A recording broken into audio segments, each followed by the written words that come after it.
Greetings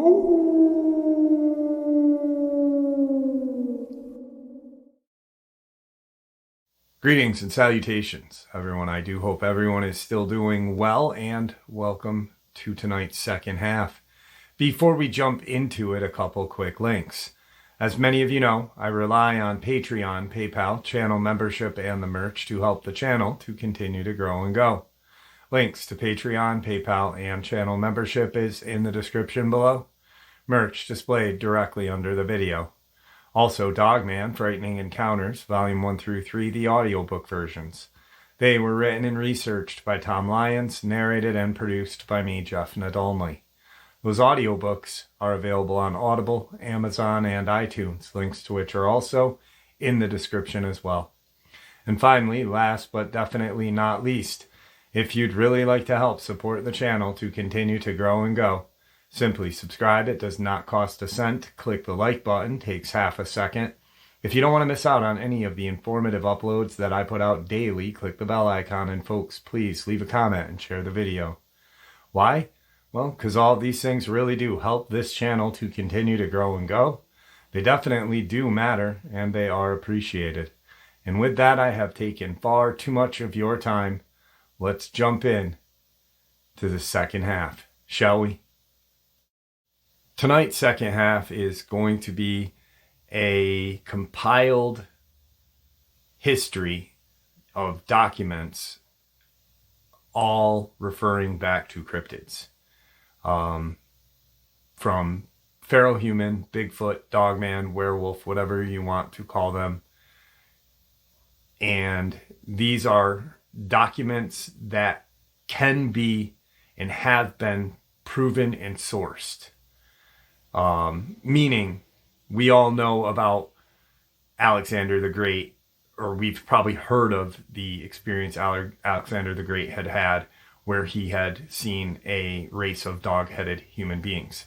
There is no source though, so it's almost hearsay or, kind of a legend, but these are actual documented historical experiences with these creatures.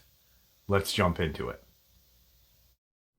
So these are all historic accounts of wild man, Bigfoot, Dogman, that had been featured in magazine articles or newspaper articles, and we're going to start from like the 1600s all the way to the 1900s. Like I said, historic media accounts of Bigfoot, Wildman, and Dogman. So what I'll do is I will reveal the source first, and then the title, and then the story. Source: Gardner's Soul, 1962 magazine article. Hairy Man reported. South America, 1595 through 96. Explorer Sir Walter Raleigh reported that he had heard from native people of the existence of hairy men in the woods, who was said to have built huts in the jungle. Source: Marvin Burham, 1970. Nespelem woman knows legend. Has she heard Sasquatch? The Wenatchee Daily Word, Washington, United States, February 6, 1970. An interview with Isabel Arcasa, a Nespelem woman who recalled the story, which was passed on to her by her mom. She puts the story at some 300 years old. Native tells of his abduction by hairy giants, Nespelem, Washington, circa 1670. A Nespelem native who disappeared while hunting with a group about 1 year ago was found today at about the same spot he had last been seen. When approached, he was simply standing with his arms folded and his eyes staring straight ahead as if in a trance. By his side was a dog that had been trained to bark once in warning and then remain silent. Upon regaining his senses, the native told of being captured and held prisoner by a group of hairy giants. He stated that he was not physically harmed by the creatures and shared their food and cedar bark shelters almost as an equal. He described his captors as hunters of great physical prowess, able to scamper up steep slopes or to shoulder heavy loads of game. Although not allowed to go hunting with them, he was allowed to travel around the mountains at night. He said they used whistling noises to communicate while hunting or on the move. Apparently, the creatures also possessed some sort of hypnotic powers. As he stated, they put him into a trance before taking him to the spot where he was found. The dog by his side was a gift. Source: Father Pierre Francois Xavier de Charlevoix, 1721, Charlevoix, Louisiana. Information is from a journal entry of December 25th, 1721. Jesuit priest reports native fear of mystery animal. Natchez, Mississippi, December 26, 1721. Father Pierre Francois Xavier de Charlevoix recently arrived. Reports of great alarm in the settlement last evening. He was told that there was in the neighborhood a beast of unknown species of extraordinary bulk, and whose cry did not in the least resemble that of any known animal. However, when he questioned the natives, none of them had actually seen the creature. They had estimated its strength and size from the fact that it could carry off some sheep and calves. Father Pierre suggested that the creature was probably a large wolf, but none could be persuaded in this regard. The creature was heard again, and the natives ran out armed with whatever weapon they could find, but it was to no purpose. Source: Scott McLean Collection, The Wisconsin Argus, Madison, Wisconsin, USA, September 5th, 1844. The article recounts an event of about a century earlier. Wild girl captured in the local woods. Lisieux Forest, Wisconsin, September 5th, 1744. Shepherds recently found and captured a wild girl about 16 or 17 years of age in the forest. She was taken to a hospital in Mullion. She has not spoke or gave any sign of recollecting the past. Fast forward, at some point, the girl let it be known that she had been left by some other little girls in the woods. And when she was found, about 7 or 8, having been surprised by snow, the hospital people gave her grass and vegetables to eat, but she continued to droop and in a very short time died of grief from her loss of liberty. Source: Scott McLean Collection, Wisconsin Argus, Madison, September 5th, 1844. The article recounts an event about 80 years earlier. Wild man seen in local woods, Lisieux, Wisconsin, circa 1764. A wild man has been reported in the local woods. He is said to be very tall, strongly built, hairy like a bear, active as a lizard, and perfectly harmless.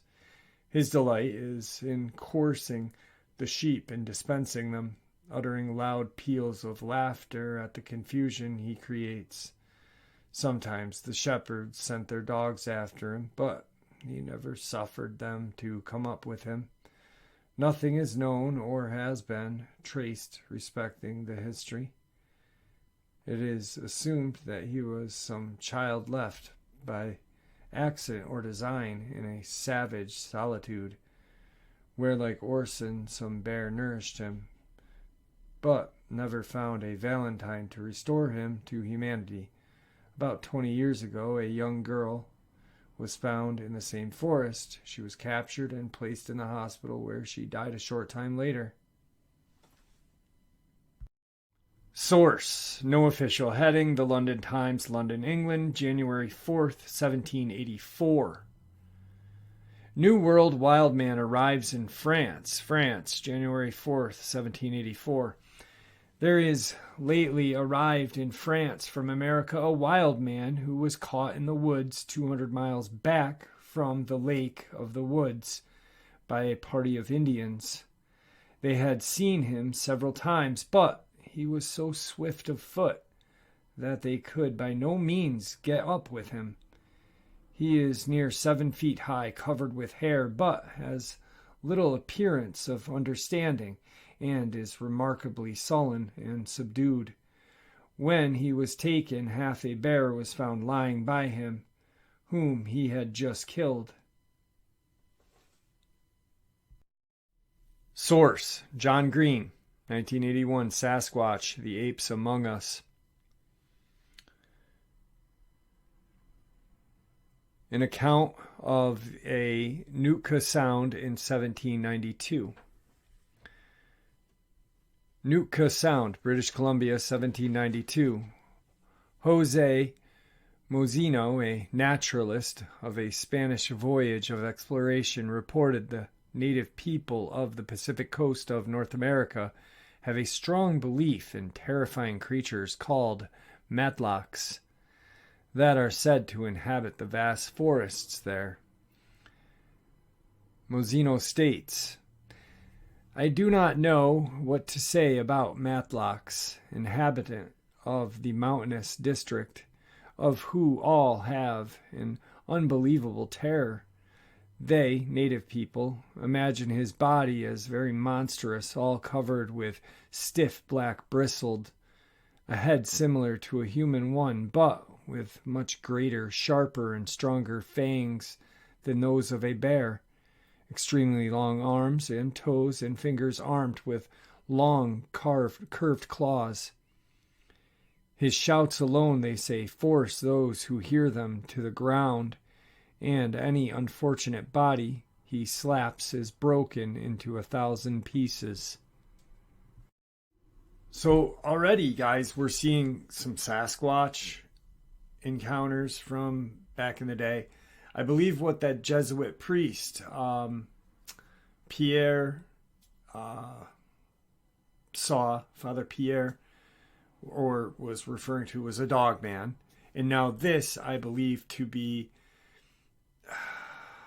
a werewolf or a Bigfoot. I'm leaning toward werewolf just by the description of the creature in general. Source: John Green, 1981, Sasquatch, The Apes Among Us. Monster Tracks, Puzzle Explorer, Geographer. Jasper, present site of Alberta, January 7th, 1811. Geographer and explorer David Thompson reported the discovery of highly unusual footprints found in the snow near here. The snow was about 6 inches deep on ice, and the prints measured about 14 inches long by 8 inches wide at its widest. There were 4 large toes about 4 inches long, and each had a short claw. The ball of the foot sunk 3 inches lower than the toes. The prints were headed in a southerly direction, and Thompson estimated that they had been made about 6 hours before his arrival. He believes the prints were those of some monstrous bear. Comment: it is unlikely the tracks found by Thompson were those of a Sasquatch. Generally, this creature has 5 toes, and claws are not evident. However, other 4-toed tracks have been found. Although only one other case where claws or nails were indicated in possible Bigfoot tracks. Unfortunately, Thompson does not indicate whether the prints were those of a creature with 2 or 4 legs. Nevertheless, as he mentions, they are possible bear prints. 4 legs are indicated. I'm thinking Dogman. That's just me, but Dogman. Source: Scott McLean's newspaper article collection, the Galveston Daily News, Texas, United States, from the Clarksville Advisor, South Carolina, June 11th, 1889. A monster animal. He was 7 feet height, covered with hair, and walked erect. Tugaloo River area, South Carolina, now Tugaloo. 1816. A native hunting party reported shooting a monster animal in this region that was most unlike other animals. One of the hunters relayed that after establishing a camp east of the Tuglow River, they all went hunting, leaving a deer they killed that evening previous at the camp. At night, when they returned to the camp, the deer was gone, and the next day the same thing was reported. They then decided to leave an old Indian to guard the camp and see what was happening with this deer.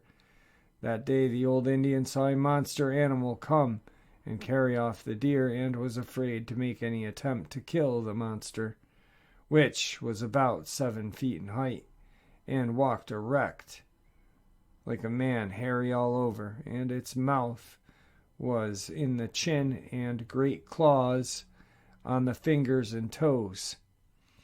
The next day, all 7 of the Indians stayed at camp, and, as usual, the monster came, gathered up the deer, and started off.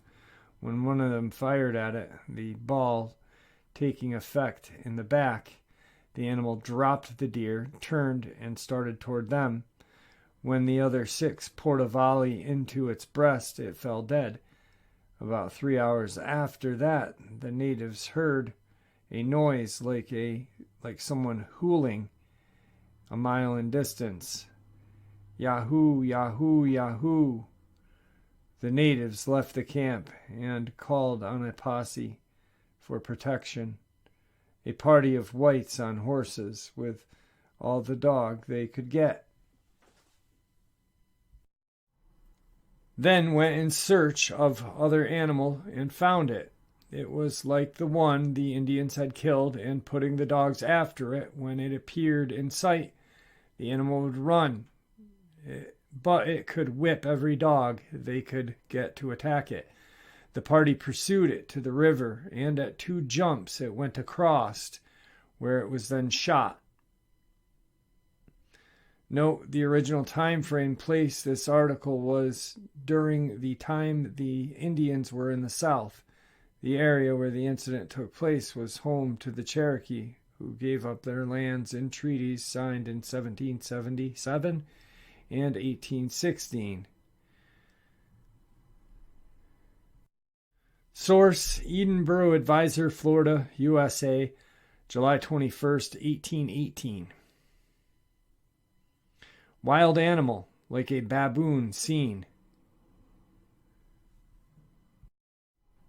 Apalachicola, Florida, June 1818. The Apalachicola Gazette states that the habitation of some unknown animal has just been discovered in the upper part of the Apalachicola, which has given rise to many strange conjectures. The animal at the time of the discovery was in it, but made its escape. It is said by those who have seen it to resemble a baboon somewhat, and for the size of the nest it is judged to be about 5 foot in height, and a carnivorous description, as many bones were found about the premise. The nest was neatly made of loose cotton between several bales. Source: Janet and Colin Board, 1982, The Bigfoot Casebook. From the Exeter Watchman, New York, New York, September 6th, 1818. Sackett Harbor, New York, August 30th, 1818. Reports say that in the vicinity of Ellisboro was seen on the 30th ULT by a gentleman of unquestionable veracity, an animal resembling the wild man of the woods. It is stated that he came from the woods within a few rods of this gentleman, that he stood and looked at him, and then took its flight in the direction which gave a perfect view of him for some time. He is described as bending forward when running, hairy, and the heel of the foot narrow, spreading the toes. Hundreds of persons have been in pursuit for several days, but nothing further is heard of him. The frequent and positive manner in which this story comes induces us to believe. We wish not to impeach the veracity of this highly favored gentleman, yet it is proper that such natural improbability accounts should be established by the mouth of at least 2 direct eyewitnesses to entitle them. So pretty much what the paper is saying is they don't know if this guy is telling the truth, but they wish they had another person to back this guy's credit. Source: Christopher L. Murphy, Know the Sasquatch. Native art depicts cannibal monster, North Carolina, 1820. David Cusick, a Tuscarora native, has depicted what he terms as a cannibal monster in one of his unique drawings. In his artwork, an ominous creature is seen watching a native woman parching acorns. It was frightened away because it thought the woman was eating red-hot coals. Natives have long believed the existence of such creatures and often depict them in their art. Source: Meshach Browning, 1829. 4 years of the life of a hunter. The autobiography of Meshach Browning. Mountain monster mystifies huntsman. Appalachian Mountains, May 10th, 1829. Meshach Browning, a huntsman, tells of a strange encounter with an unusual beast while out hunting in the local mountains. Browning states, "I saw a bear coming to his feeding place, and such a looking animal I had never seen in my life. He has long and tall, and his back bowed up like a fighting hog. His legs looked like a naked man's arms, and he walked along as if he scarcely felt the ground. In fact, he was the poorest-looking beast I had ever seen. He came out until he reached the tracks which I made in the forepart of the day, when off he broke. I sent 2 good dogs after him, and in a few minutes they were out of hearing. But in an hour or 2 the dogs returned, completely tired." Browning recounted another incident that night or early morning, this time concerning an unusual forest sound. He states, "Some time late in the night I was awakened by the most frightful noise I had ever heard in my life. It was as loud and harsh as a lowing of an ox, and seemed to echo from the other side of the hill on which I was camped, and the whole space above seemed to resound with noise. It continued for 20 minutes, as near as I could judge, and seemed to die away by degrees, until all was again quiet. I supposed then, and yet think, that it was caused by 2 old male panthers, which had met and got into a fight, and being of cat species, they make a similar noise, only much stronger and coarser, but I cannot say for certain what animal made the noise." Source: History of Morrow County and Ohio, 1880. Was Ohio an abode of giants? Morrow County, Ohio, 1829. Construction workers building the new motel in Chesterville are all abuzz this morning after making an unusual discovery. The workers dug into a nearby native burial mound to get material for making bricks and uncovered a large human skeleton. Particularly noteworthy was the jawbone, which was larger than the jaw of a notable large-jawed local citizen, but local physician examined the cranium and reported that it was proportionally larger and had more teeth than the white race of today. The skeleton was taken to Mansfield for further examination. Comment: the skeleton has since been lost to history, most likely in an unmarked box in some museum storage room. There may be Some connection here with the giant skeleton found in Yosemite Valley, California in 1895 and the giant bones found in the Lovelock Cave near Lovelock, Nevada, 1911. Source: John Green, 1973 Sasquatch file. Rare specimen of American antiquity. New York, March 1831. Benjamin Harding of Missouri claims to have uncovered the skeleton of a giant well in the western country. He wrote to a Dr. Mitchell informing of his discovery. The following is an excerpt from that letter, which is dated Missouri, March 16, 1831. Respected Sir, permit me to commune with you on a subject of a natural American relic of antiquity. It is the skeleton of an individual of a human race measuring nearly 10 feet, which I have discovered in the western country. Should you think it worthy of place among the rarities of the land, be pleased to inform me.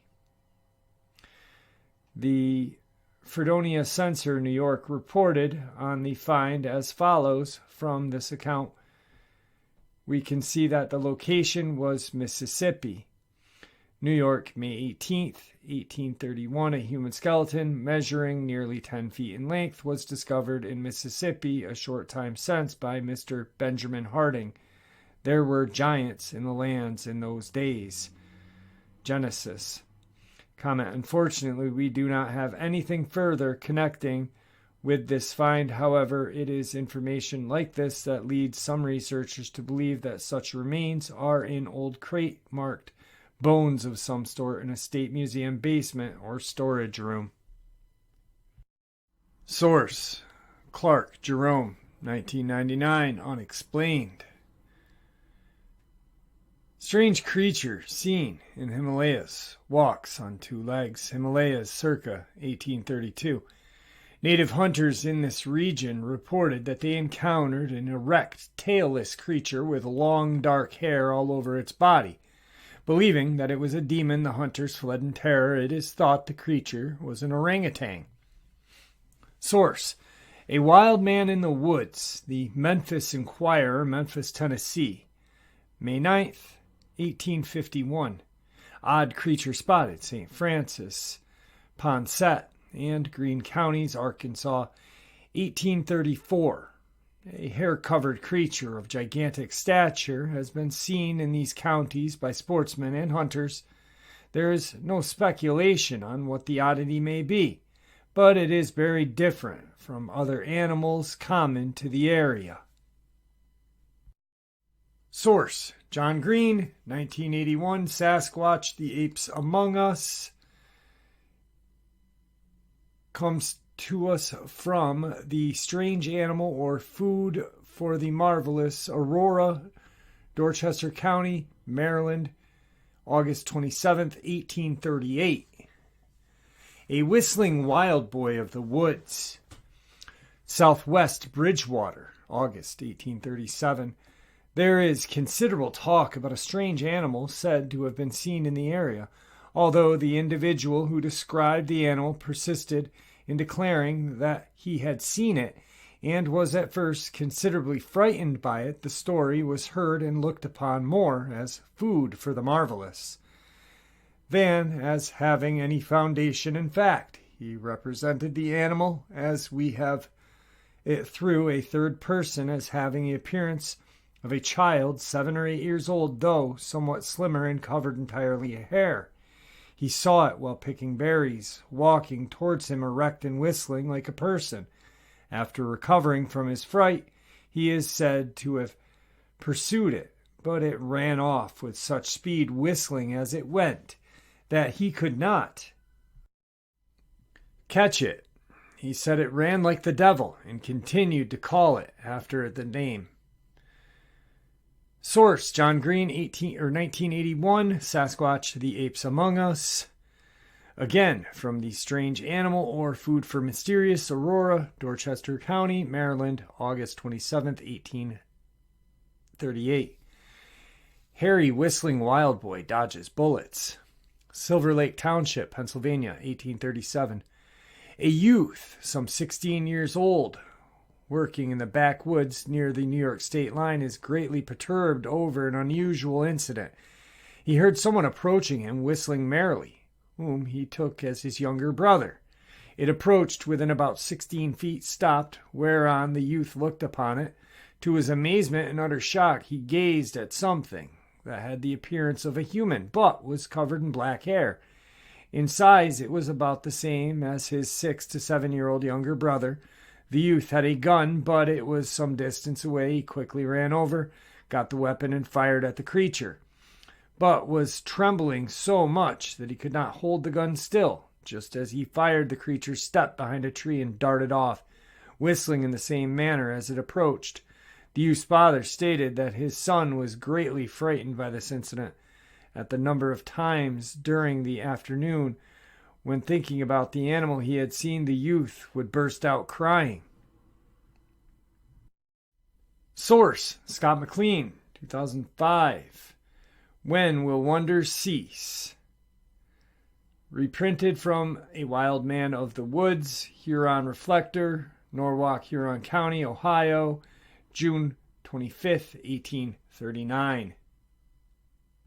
Ape-like creature and cubs captured along the Mississippi River. Upper Mississippi River, April 1st, 1839. Mr. Robert Lincoln of Boston and his timber survey crew, Western Lumber Company, recently captured 3 unusual ape-like creatures along the Mississippi. The creatures, 1 adult and 2 cubs, were encountered during surveillance for lumbering prospects in the area. As it happened, the adult creature was sighted a couple of times, and Lincoln gave orders to capture it alive if possible. As he was giving his orders, the creature appeared at some distance, and Lincoln observed it with his pocket glass, a handheld telescope. Lincoln estimated its height between 8 to 9 feet. The group pursued the creature, which at one point turned upon them, so Lincoln shot at the calf of the leg with buckshot. The creature was bound and taken back to camp. The next morning, 2 cubs about 3 feet in height and very similar to the large creature wandered into camp. The cubs were captured without resistance, and when the adult creature, probably a parent, saw them, it reacted violently. Lincoln took the creatures to Boston, where he invited Boston Time people to see them. The Times reporter, an old acquaintance of Mr. Lincoln, went with other newspaper people down to Lincoln's rooms to examine the creature. The reporter provided the following description of the adult creature. He is a horrid-looking creature and reminds us very strongly of the fabled satyr, as we have pictured them with our own mind. He is about 8 feet 3 inches in height when standing erect, and his frame is of giant proportions in every part. His legs are not straight, but like those of any other 4-footed animal, and his whole body is covered with a hide very much like a cow. His arms are very long and large and ill-proportioned. It does not appear from his manner that he ever walked on 4 legs. His fingers' toes are mere bunches, arms with soot claws. His head is covered with thick, coarse, black-like hair, mane of a horse. The appearance of its countenance, if such it may be called, is very distinguished, say almost horrible. It is covered with a thinner and lighter coat of hair than the rest of its body. There is no appearance of eyebrows or nose. The mouth is very large, wide, similar to that of a baboon. The eyes are very dull and heavy. There is no indication of cunning or activity about them. Mr. Lincoln says he is beyond dispute carnivorous, as he universally rejects bread and vegetables and eats flesh with great avidity. He thinks he is of the orang-outang species. Oh my. But from what we have seen, we are inclined to consider him a wild animal, somewhat resembling a man. He is, to say at least, one of the most extraordinary creatures that have ever been brought before the public. from any part of this earth or the waters under the earth, and we believe will prove a difficult puzzle to the scientific. He lies down like a brute, does not appear to possess more instinct than common domestic animals. He is now quite tame and quiet, and is only confined by a stout chain attached to his legs. It is Mr. Lincoln's intent to submit these animals to the inspection of the scientific for a few days, in order to ascertain what they are, and after that dispose of them to some person for exhibition. Mr. Lincoln himself will return to St. Peter's in the course of 2 or 3 weeks. Comments the reporter does not mention the cubs, which is somewhat unusual. Also, the description of the adult creature's hands and legs do not match what we believe to be a Sasquatch. Further, to our knowledge, there are no other reports of the creature. Source: Jerome Clark, 2005, Unnatural Phenomenon. Adams Sentinel, Pennsylvania, December 30th, 1839. Wild Child, Fish Lake, Indiana, December 4th, 1839. Strange as it may appear, it is currently reported and very generally believed that a wild child or a lad is now running at large among the sand hills round and in the vicinity of Fish Lake. It is reported taupe, about 4 feet high, covered with a light coat of chestnut-colored hair.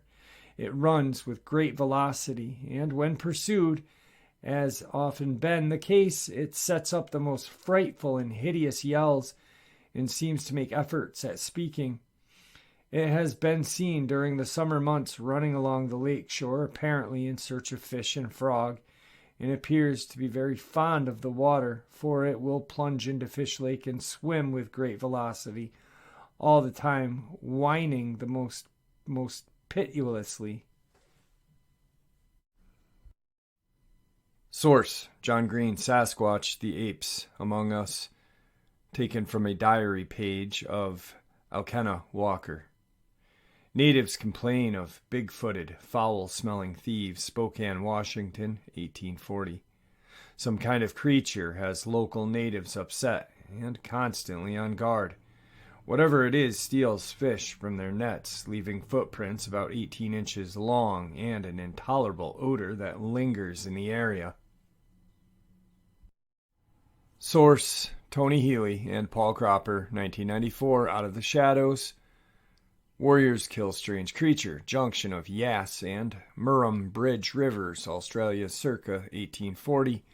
Harry Williams of the Ngunnawal reported seeing a large group of warriors kill a strange creature, now considered a Yahweh, on a hillside. They dragged it down the hill by its ankles.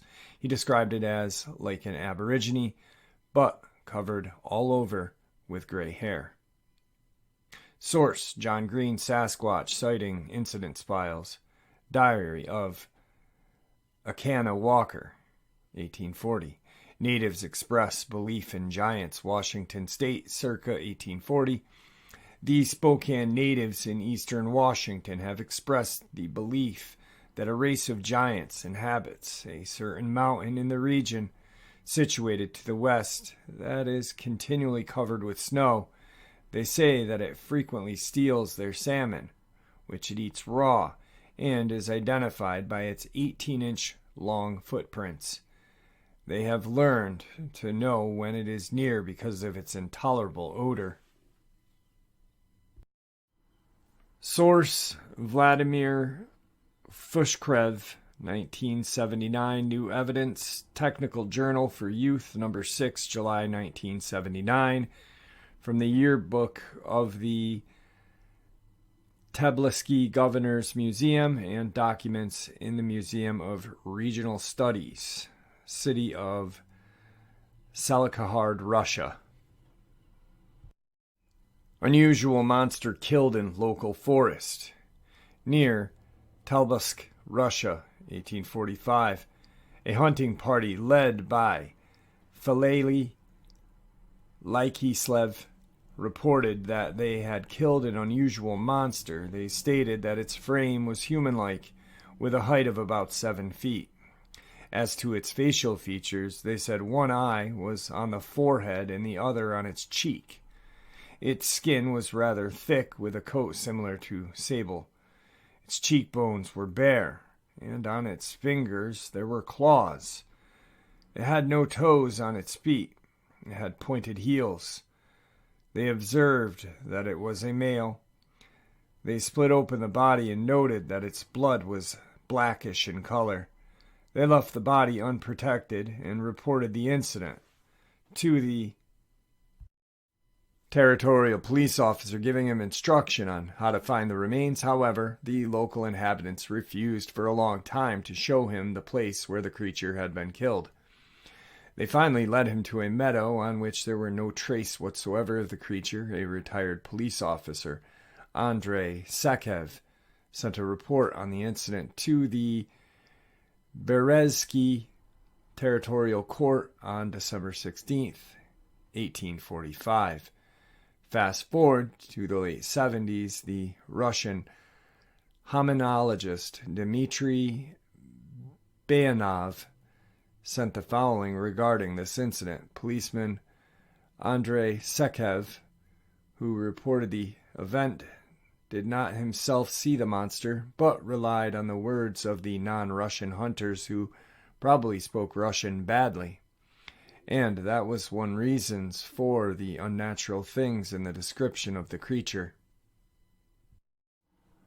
Source: Paul Kane, 1847, Wanderings of an Artist Among the Indians of North America. Race of different species reported in the Pacific Coast Wilderness, Mount St. Helens area, March 26, 1847.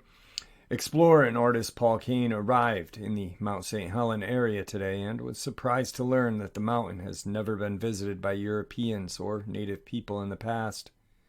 He tells us that the natives believe the mountain is inhabited by a race of beings of a different species called the Skokums, who are cannibals. The natives hold these creatures in great dread, so do not venture too near the mountain. The natives further state that there is a lake at the base of the mountain with an extraordinary type of fish. It has the head resembling that of a bear. These stories come from one of their people who went to the mountain with another and escaped the fate of his companion, who was killed and eaten by a Skokum. Kane offered a considerable bribe to any native who would accompany him to the area, but none were hardy enough to go with him. In 1980, Mount St. Helens erupted, totally changing the entire landscape. The mountain is still restless, and another eruption is expected. The whole region continues to be a prime area for Sasquatch-related incidents. One can easily see how it became forbidden territory for early First Nation people. Source: Tony Healy and Paul Cropper, 1994, Out of the Shadows.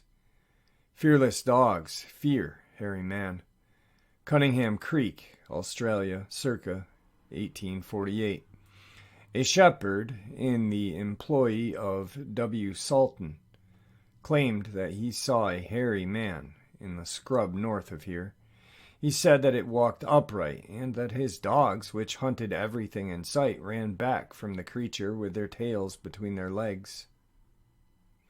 Source: David A. Ferris, 1995, Mysterious, Oklahoma. Odd critter seen in a swamp. Eagle, Oklahoma, May 1849. Mr. Bascom, commonly known as One-Eyed Bascom, reported that he saw an odd critter in the swamp southwest of here that he could not identify. It had a stooped posture, long arms, and was covered in grayish-black hair. It fled in a strange loping gait. Source: Scott McLean, 2005. Big News Prints, page 8. From titled article shown the Newark Daily Advocate, New Jersey, United States, April 2nd, 1904. Tiger Man capture native boy rescued by British hunters. Malabar Coast, southern India, circa 1849. Unusual man-like creatures in this remote area captured a 15-year-old boy and held him prisoner at their encampment deep in the jungle. A group of British hunters who had become lost happened upon the scene, where they found the boy tied to a tree. He was immediately released from his bindings and then led the hunters to his village. Fast forward, in 1904, the full story of this event was provided by the boy, who was now chief of his village. Here is the newspaper article that appeared that year. The Tiger People, story of a strange race that is supposed to have lived in India, how a native chief was captured by weird beings covered with hair. Providential rescue. The highest group of hills along the mountainous Malabar coast of southern India, the so-called high range of Travancore, is well known for its beautiful scenery and its cool, embracing climate. Now a populous planting district, it was practically unknown 40 years ago and quite uninhabited, save for two small hill tribes and, it is said, a strange race of dwarves, who were believed to have been cannibals. Some few of these dwarves are still supposed to live in the depth of the jungle. There is only one instance on record of a European seeing any of these extraordinary people. This occurred about 17 years ago, and the traveler's description of them tallies in every particular with that given by the Mudvar chief in the story which follows. Seringham was the chief of the principal hill tribe. He was a courteous, truthful man, very keen on shikar, and very fond of going on a few days' shooting expedition with a European, provided he knew the white shab to be a straight shot and a good climber. At such times he would talk, and his stories of adventures were many and interesting. One of his most interesting narratives was his account of his capture by the Tiger People of the Travancore jungle. His tale, translated into English, is as follows. I am now quite an old man. Long ago, when I was a young lad, about 15, I was allowed to accompany my father on a hunting expedition. With us were other men and his son, a boy of my own age. We camped in a valley in the Chardaman Hills and began to hunt for wild honey. Then one day the two men went off by themselves, and we boys were left to go in search of honey alone. We set out gaily and quickly, found 2 honeycombs, which we ate up directly. We then searched for 2 more to take back to camp. It must have been a couple hours after noon when we discovered what looked like a large comb of honey a good way up a tree. My companion climbed up it and remained there some time while I stood watching him. Suddenly I felt my arm grasped tightly from behind, and as I swung around in alarm I found myself firmly held by what I at first took to be 2 large monkeys. So unlike human beings did they appear. These strange creatures at once began dragging me away from the tree, and I was quite powerless to shake off their sinewy, vice-like grip. I shouted and yelled frantically. However, this attracted my companion's attention to what was going on below. He cried out in alarm. It is the dreaded Pilarasan, the tiger men. They are taking you away to eat you. Oh, woe is me. This terrifying intelligence was the last I heard of my companion as I was hurried away by my fearsome-looking captors to the depths of the forest. I remembered all my father had told me about these horrible hairy dwarfs who dwelled in nests up in the branches of tall trees, who wore no clothing, and who seemed to converse only by signs. If ever they caught a Mudvar, a hillman, they killed him and ate him, and they were in turn killed by us, Mudvars, whenever there was a chance. I tried to keep my heart by my thought that my father and his friend would surely rescue me and slay my captors, but the probability of became more and more doubtful as we got deeper and deeper into the impenetrable jungle. For a couple of hours I must have been thus partly dragged and partly carried along, when at last a halt was cried below a group of tall, straight trees. Here the dwarves got some twisted cane and tied my 2 hands firmly behind my back and fastened me to this tree. Then they proceeded to climb up this same tree. Above my head I espied large clusters of thatch like huge bird nests, 1 or 2 on each of the surrounding trees, wedged in between some of the stoutest branches and the trunk. There were the same bundles of thatch on about a half a dozen of these nearest trees. Evidently this was an aerial village of the tiger people, for after a while I saw some rough, hairy faces peering down at me. They were relishing, I suppose, the thought of a human repast.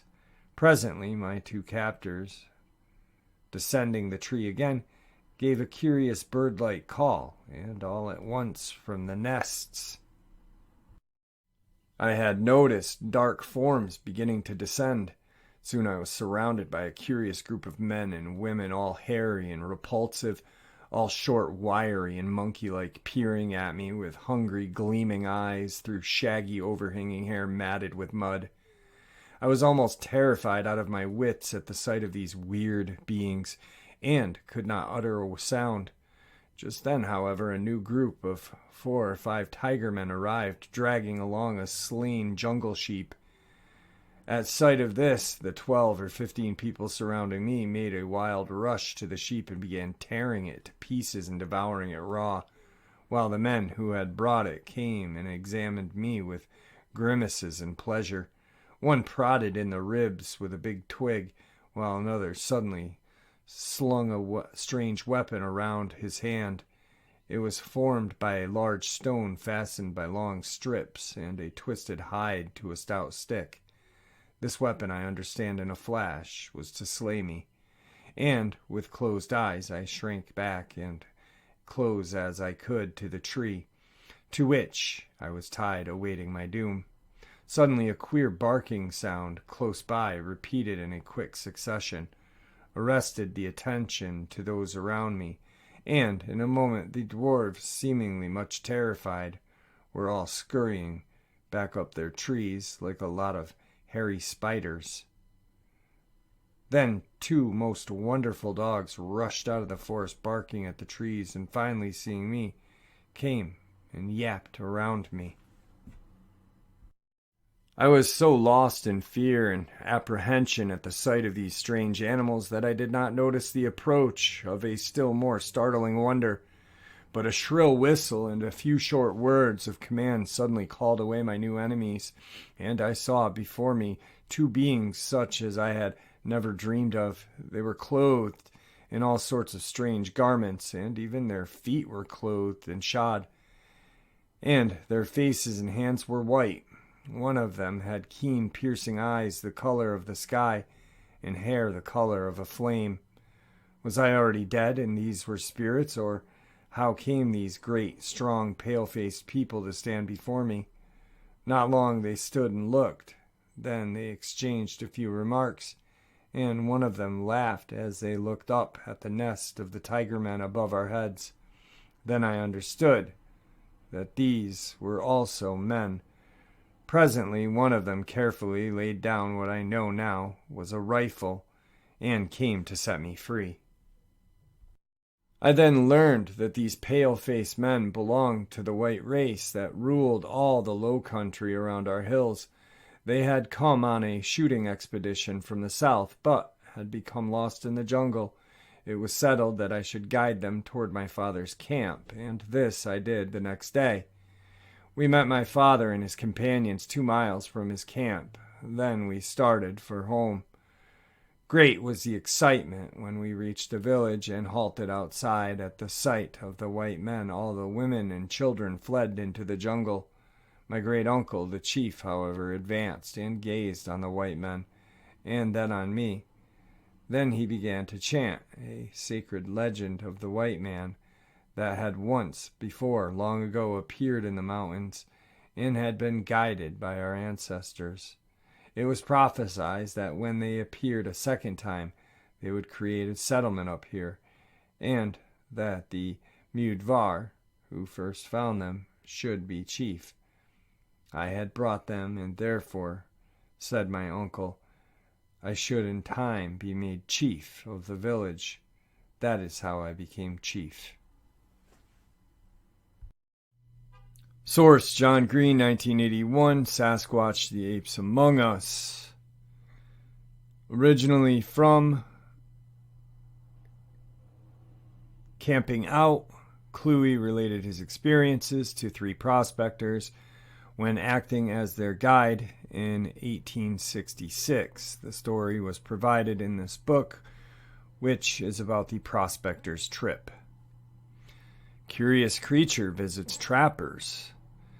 Mount Katahdin, Maine, early 1800s. A local trapper named Cluey reports that Mount Katahdin appears to be home of a highly unusual inhabitant.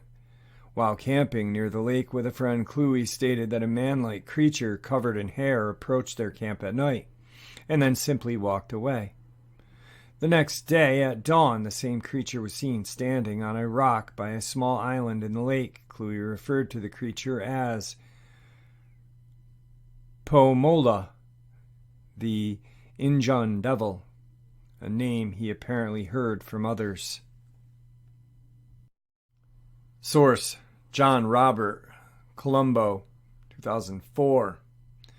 An enormous orangutan, the monster book, Canadian Monsters.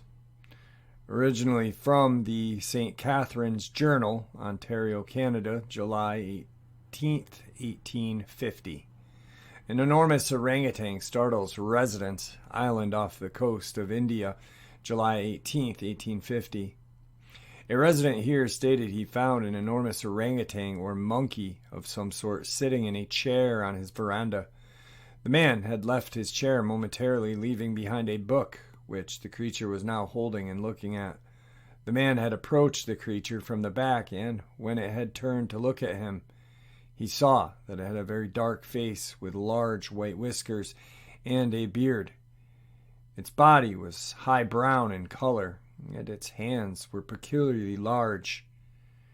The creature grinned, showing its teeth, and spat at the man, who considered getting his rifle but changed his mind. Really, he looked so much like a man that I could not have shot him, he said. The creature continued to grin and spit until the man turned away, whereupon it stepped off the veranda, caught hold of a branch on a nearby banyan tree, and swung himself up. At this point, the man noticed the creature had a tail. The creature then scuttled away over a roof of the house. Source: Marjorie Haplin and Michael A. Ames, editors, 1980, Man-Like Monsters on Trial. Early Records and Modern Evidence, University of British Columbia.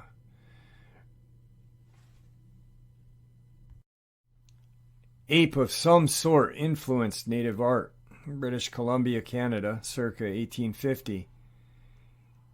A Niska native artist living in the Nass River area of northern British Columbia has created a ceremonial mask that appears to depict an ape or a monkey of some sort. As there are no wild creatures of this nature in North America, we are left to wonder as to the source of the imagery. A possible explanation might lie in the sightings or stories of a giant hairy ape-like creature that is said to inhabit the forest.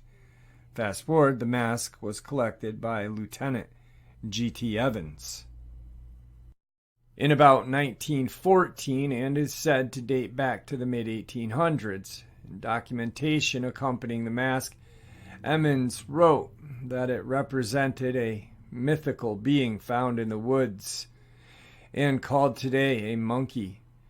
It has been determined in 2004 that the Niska, or the Nishka native people, hold a strong belief in mountain monkeys. This is odd because British Columbia's climate is hardly suitable for any known monkey. Certainly few monkeys, if any, had been brought into the area back in the mid-1800s as pets of fur traders or other travelers. Marjorie Halpin, assistant professor of anthropology department at the University of British Columbia, prepared a paper on the mask that was published in 1980. She is quoted as follows: "A good way of being is by attempting a zoological classification of the creature represented in the Peabody mask.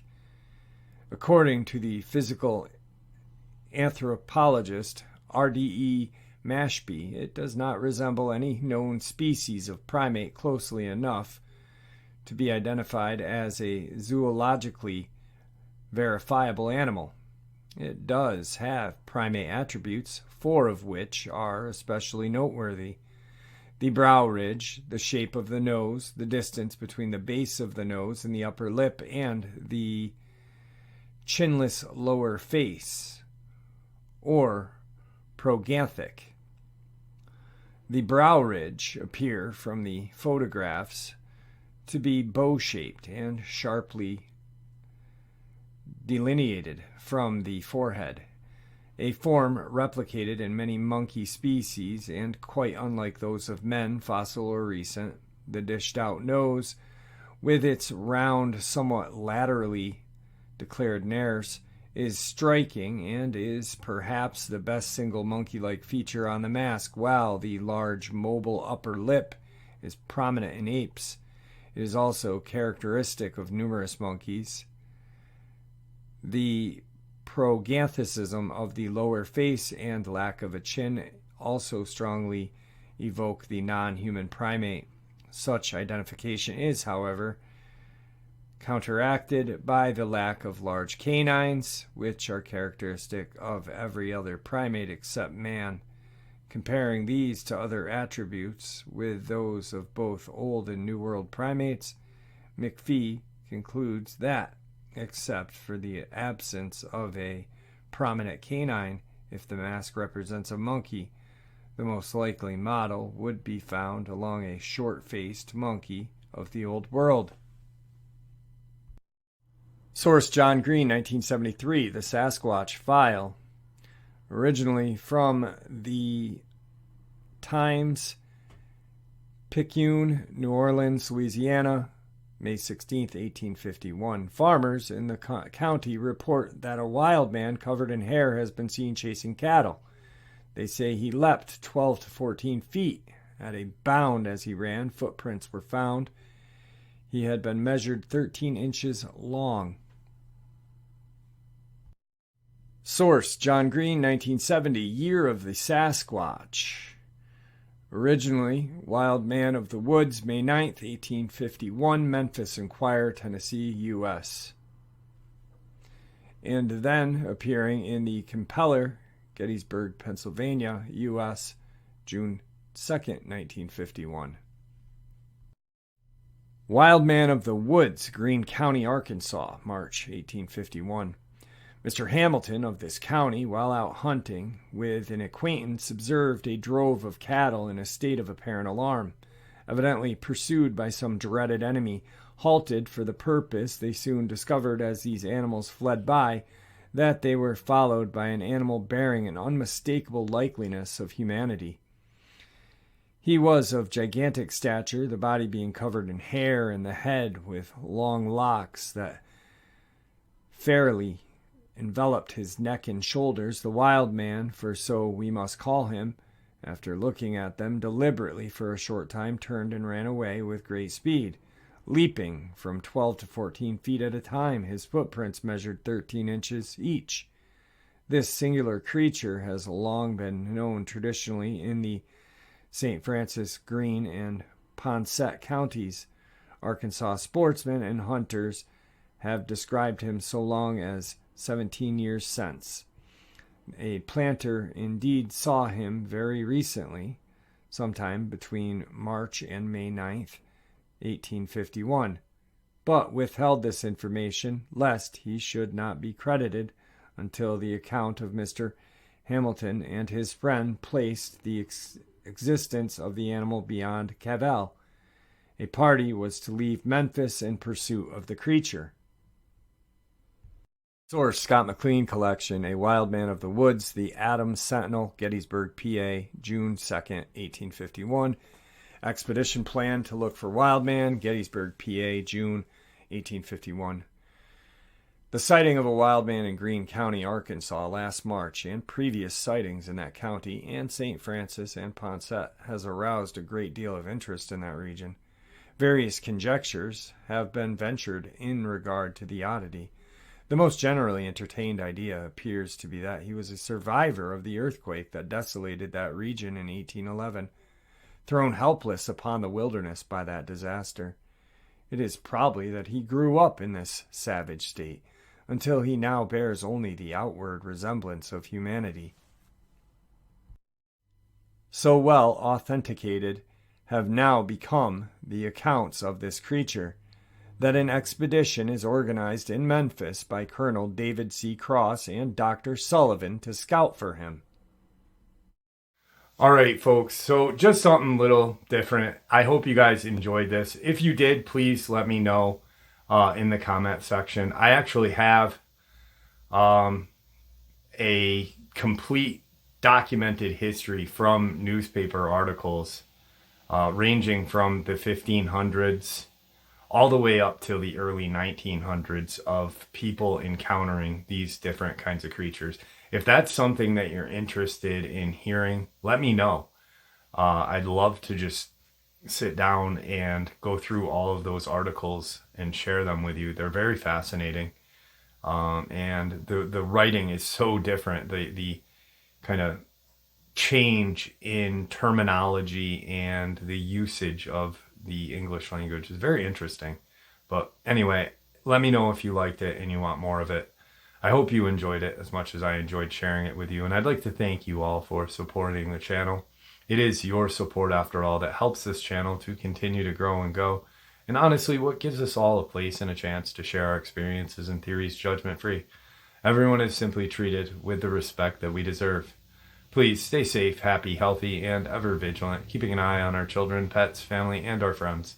These creatures are real. These events have happened. Share this information with those you love and care about, and it may just help save their lives someday. Until next time, never stop asking questions, never stop searching for the truth, and God bless you all.